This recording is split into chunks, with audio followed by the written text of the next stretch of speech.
अस्सलाम वालेकुम व्यूवर्स। मैं आज बनाने जा रही हूँ बीफ कोयला कढ़ाई, जो बहुत आसान है और घर में आसानी से मिल जाने वाले मसालों से तैयार की जाती है। इसका जायका बिल्कुल रेस्टोरेंट जैसा है, तो इसे ज़रूर ट्राई कीजिएगा।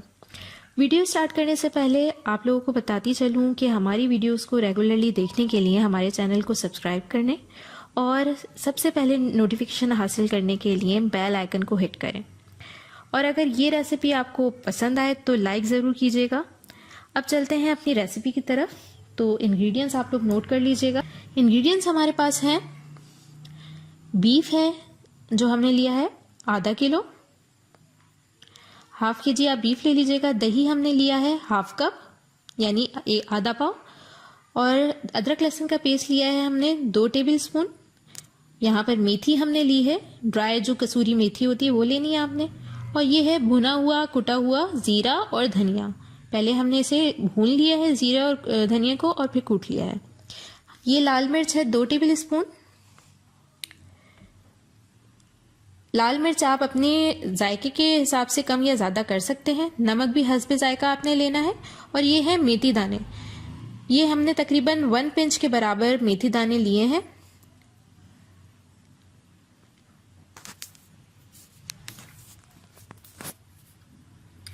टमाटर हमने लिए हैं 7 अदद, जो कि आप किसी तरह भी काट सकते हैं। हरी मिर्चें ली हैं हमने दरमियाने साइज की 7 अदद, और प्याज ली है हमने 1 अदद, जो कि हमने बारीक चॉप कर ली है। जिस तरह अंडे की प्याज चॉप होती है बिल्कुल उसी तरह। अब हम एक कढ़ाई लेंगे जिसे हम गरम कर लेंगे, और इसमें हम शामिल करेंगे तकरीबन 1 कप के बराबर ऑयल। अच्छा, आंच आप मीडियम रखिएगा। तेल गर्म होने पर इसमें प्याज डालिएगा। जो 1 अदद हमने चॉप की थी प्याज, वो हम तेल में डाल देंगे। प्याज को हम चमचे की मदद से चला लेंगे और इसे लाइट ब्राउन कर लेंगे। ज़्यादा ब्राउन नहीं करना हमने। ये देखें, ये जो कलर आया है ब्राउन, बिल्कुल इसी तरह का ब्राउन हमने करना है। और उसके बाद हमने इसमें बीफ शामिल करना है, जो हमारा गोश्त है हम वो शामिल कर लेंगे। बीफ जो है आप अपने पसंद के मुताबिक चाहे तो हड्डी वाला इस्तेमाल कर लें, चाहे तो बोनलेस यूज़ कर लें, वो आपके ऊपर है। हमने हड्डी वाला लिया है। इसको हम साथ साथ भून लेंगे। और 2 टेबल स्पून जो हमने अदरक लहसुन लिया था वो इसमें शामिल कर लेंगे।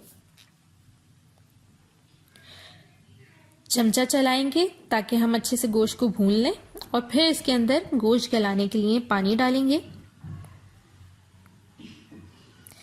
थोड़ा सा भुनने के बाद ही इसके अंदर पानी शामिल करिएगा। तकरीबन 2 कप हम इसमें पानी शामिल कर लेंगे।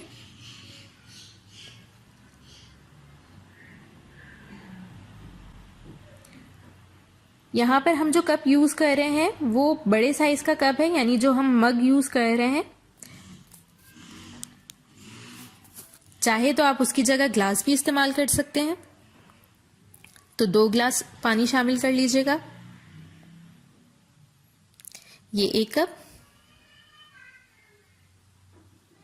ये दूसरा कप। 2 कप पानी शामिल करने के बाद आंच को हम थोड़ा हल्का कर देंगे और इसे हल्की आंच पर गोश्त गलने तक पकाएंगे। अब हम दूसरे चूल्हे पे कढ़ाई को ट्रांसफर कर देते हैं ताकि इसका गोश्त गलता रहे। और इस चूल्हे पे हम अपने टमाटर जो हमने काट के रखे थे वो नरम कर लेंगे। एक पैन लेंगे, मीडियम आंच रखनी है आपने, और इसमें तकरीबन 1 टेबल स्पून के बराबर ऑयल लेना है। पैन को हम पूरा ग्रीसी कर लेंगे, यानी ऑयल हम पूरा इसके ऊपर फैला लेंगे। अब इसमें हम टमाटर शामिल करेंगे। टमाटर सारे आपने एक साथ ही डाल लेने, और सारे टमाटर को हल्के से तेल में नरम कर लेना है।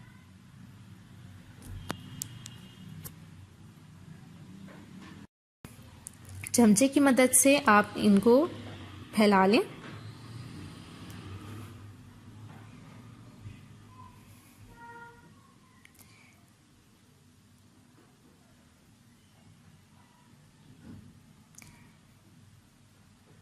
आप लोग देख सकते हैं हमने ये टमाटर नरम कर लिए हैं, जो कि इस टेक्सचर में आ जाएंगे, यानी ये बिल्कुल नरम हो चुके हैं और एक तरह से प्यूरी की फॉर्म में आ चुके हैं। चूल्हे से इसे हटा लेंगे और अब हम आएंगे अपनी गोश्त की तरफ। ये तकरीबन हमने जो है 1 घंटे के बराबर, 1 से 1.5 घंटे के बराबर हमने गोश्त गलाया है 2 कप पानी में। अब आप देख सकते हैं कि ये गोश्त बिल्कुल गल चुका है। छुरी की मदद से आप चाहें तो इसको देख सकते हैं। देखें, ये बिल्कुल गल चुका है और तकरीबन आपका गोश्त भुन भी चुका है। इसको भूनते हुए बाकी जो अज्जा हैं वो हम इसमें शामिल करते जाएंगे। सबसे पहले मेथी दाना जो हमने लिया था 1 पिंच के बराबर, वो शामिल करेंगे।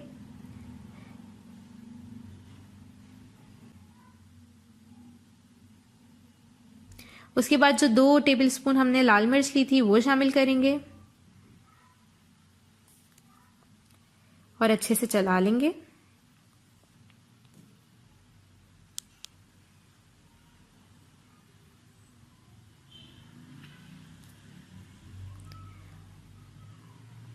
अब नमक शामिल कर लेंगे।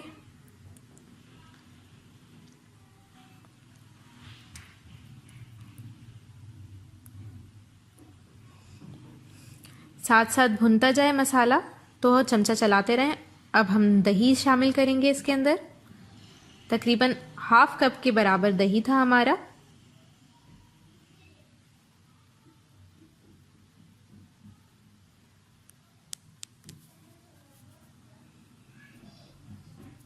चमचा चलाकर साथ साथ भूनते जाएं।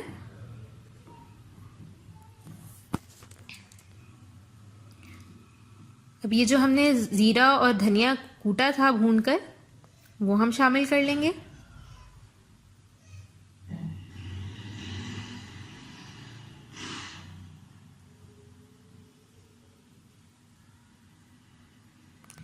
चमचा चलाते जाएं। देखें, तेल बिल्कुल ऊपर आ चुका है, मसाला भी भुनता जा रहा है साथ साथ।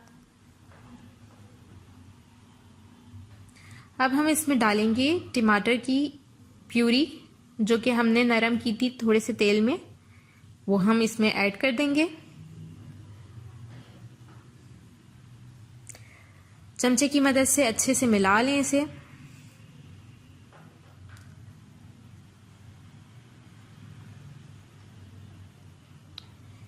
देखें कितनी अच्छी तरीके से मसाला भुन रहा है। साइडों पे जिस तरह लग रहा है उससे पता चल रहा है कि कितनी अच्छे तरीके से ये मसाला भुन रहा है। अब हम इसे थोड़ी देर ढक के पकने देंगे ताकि ये यकजान हो जाए।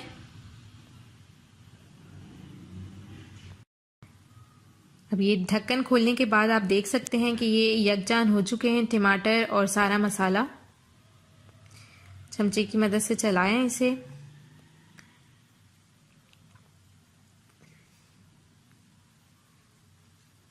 हम इसमें शामिल करेंगे हरी मिर्चें, जिसकी डंठल आपने निकाल ली है ऊपर से। चाहे तो आप इसे चाक भी कर सकते हैं, लेकिन हम ज़्यादा स्पाइसी ना हो इसलिए चाक नहीं कर रहे।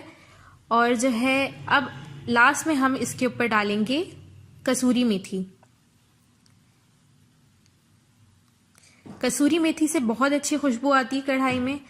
जब भी कढ़ाई बनाएं तो कसूरी मेथी ज़रूर इस्तेमाल करें, उससे बहुत अच्छा फ्लेवर आता है। अब थोड़ी देर हम इसे दम पे रखेंगे ताकि कसूरी मेथी और मिर्चों का अच्छे से टेस्ट आ सके। अब हमने ये ढक्कन हटाया है। देखें कितना अच्छा रंग लग रहा है कढ़ाई का।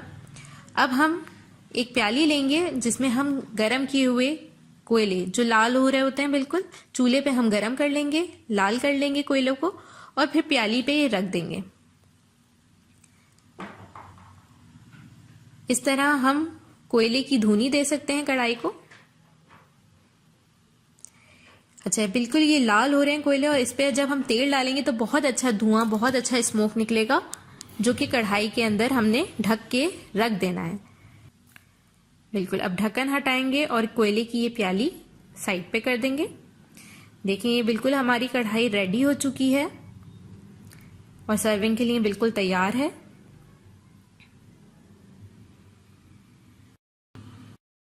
अच्छा जी, ये हमने बोल में सर्व कर लिया है। बोल में हमने इसे डिश आउट किया है। इस पे आप गार्निशिंग के लिए अदरक भी इस्तेमाल कर सकते हैं, चाहे तो लीमू भी आप यूज़ कर सकते हैं। हमने यहाँ पर अदरक डाली है और थोड़ा सा हम हरा धनिया इस पे स्प्रिंकल करेंगे।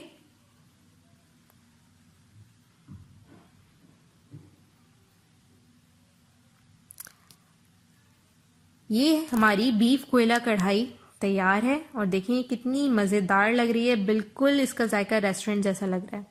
देख के ही पता चल रहा है, मुंह में पानी आ रहा है।